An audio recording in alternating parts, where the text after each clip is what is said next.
tout le monde et bienvenue dans ce nouveau décryptage. Aujourd'hui, on plonge tête la première dans un véritable mystère médical, une de ces urgences absolues où chaque seconde compte, l'anaphylaxie. Imaginez un peu, votre animal est en pleine forme, et là, en l'espace de quelques minutes, boum, son corps surréagit complètement et il se retrouve à osciller dangereusement entre la vie et la mort. C'est littéralement le système de défense de l'organisme qui s'emballe et se retourne contre lui-même. C'est terrifiant, oui, mais c'est aussi fascinant à comprendre. Alors on y va ? Pour garder les choses simples, voici notre plan d'attaque. On va d'abord définir ce qu'est l'anaphylaxie, puis on décortiquera la mécanique du choc, on passera en revue les déclencheurs, on fera le match très surprenant entre les chiens et les chats, on parlera du traitement d'urgence et on finira par la surveillance. Allez, c'est parti avec notre première partie. Qu'est-ce que l'anaphylaxie et quelle est cette fameuse menace? Bon, pour commencer, j'ai une question assez dingue à vous poser. Pourquoi est-ce qu'une simple petite piqûre d'abeille va provoquer un effondrement total et silencieux chez un chien, alors que cette même piqûre va littéralement couper la respiration d'un chat? Je veux dire, c'est le même déclencheur, non? La même abeille. Eh bien, la réponse se cache tout au fond de leur biologie, et vous allez voir, c'est vraiment surprenant. Mais d'abord, clarifions un truc hyper important. L'anaphylaxie systémique, c'est pas juste un petit bouton qui gratte. Oubliez la simple crise d'urticaire. On parle ici d'une réaction aiguë, massive, qui met directement la vie en danger. En gros, le corps libère une tonne de signaux d'alerte, ce qu'on appelle des médiateurs chimiques, et le système s'emballe tellement qu'il détruit sa propre circulation sanguine et sa respiration. C'est l'alerte rouge générale, le niveau maximum. Ce qui nous amène à la section 2, la mécanique du choc, ou comment le corps finit par se rejeter lui-même. Imaginez que le système immunitaire, c'est un agent de sécurité interne. Un agent beaucoup trop zélé. Pour chasser un tout petit intrus, il décide carrément de faire exploser le bâtiment qu'il est censé protéger. Et il y a deux façons de déclencher cette panique. Soit la voie classique, dite à médiation immunitaire, le corps a déjà rencontré l'ennemi avant, il a fabriqué des anticorps, et bim, à la deuxième rencontre, c'est l'explosion. Soit, et c'est là que c'est vicieux, la voie non immunitaire. Là, pas d'avertissement. Zéro exposition préalable. Certains médicaments appuient direct sur le bouton d'autodestruction. Le résultat final pour l'animal est exactement le même, mais le point de départ est totalement différent. Alors comment ça se passe concrètement à l'intérieur ? Eh bien, imaginez des cellules spéciales, les mastocytes, comme des petites grenades dégoupillées. L'alarme sonne et ça provoque un afflux de calcium dans la cellule. Le calcium, c'est la goupille qui saute. Les grenades explosent et relâchent massivement des médiateurs primaires, surtout de l'histamine. Cette histamine inonde le corps, dilate complètement les vaisseaux sanguins et la tension artérielle s'effondre de façon vertigineuse. Et comme si ça ne suffisait pas, des médiateurs secondaires entrent dans la danse pour resserrer les voies respiratoires. Un vrai jeu de massacre en mode domino. Passons au point 3, les déclencheurs.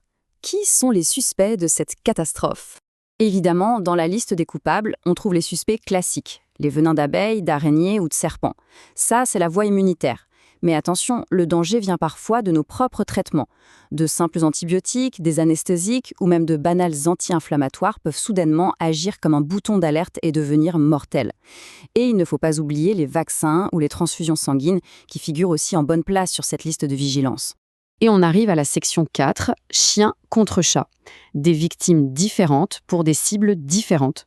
Honnêtement, c'est le truc le plus fascinant de ce décryptage. Chiens et chats réagissent de manière totalement opposée face au même choc. Chez le chien, la cible principale, c'est le foie. Il devient comme une grosse éponge qui se gorge de sang de manière incontrôlable.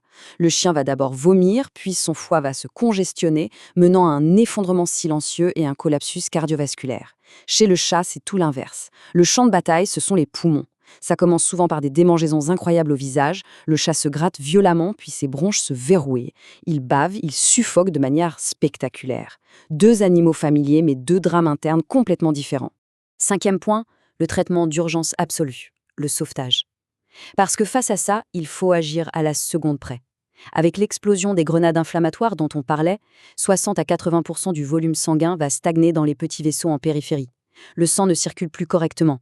Les organes vitaux sont privés d'oxygène. C'est l'hypoxie tissulaire. Et c'est très exactement pour cette raison qu'un animal peut mourir en moins d'1 heure si on ne fait rien. Alors, dans cette course contre la montre, c'est quoi l'arme fatale ? L'épinéphrine. C'est véritablement la pierre angulaire de la réanimation. Pourquoi elle ? Parce que c'est le seul antidote capable de refermer les vannes instantanément. Elle soutient la tension artérielle en un clin d'œil, elle déverrouille les poumons et elle bloque la libération de nouvelles toxines. Combiné à des perfusions massives de liquide pour relancer la machine circulatoire, l'épinéphrine, c'est le traitement de choix absolu pour inverser le choc. Enfin, section 6, surveillance et prévention. Que se passe-t-il après la tempête? L'animal est sauvé sur le coup, la pression redescend un peu, non? Eh bien non. Le danger est juste devenu invisible. C'est là que le chiffre 24 entre en jeu.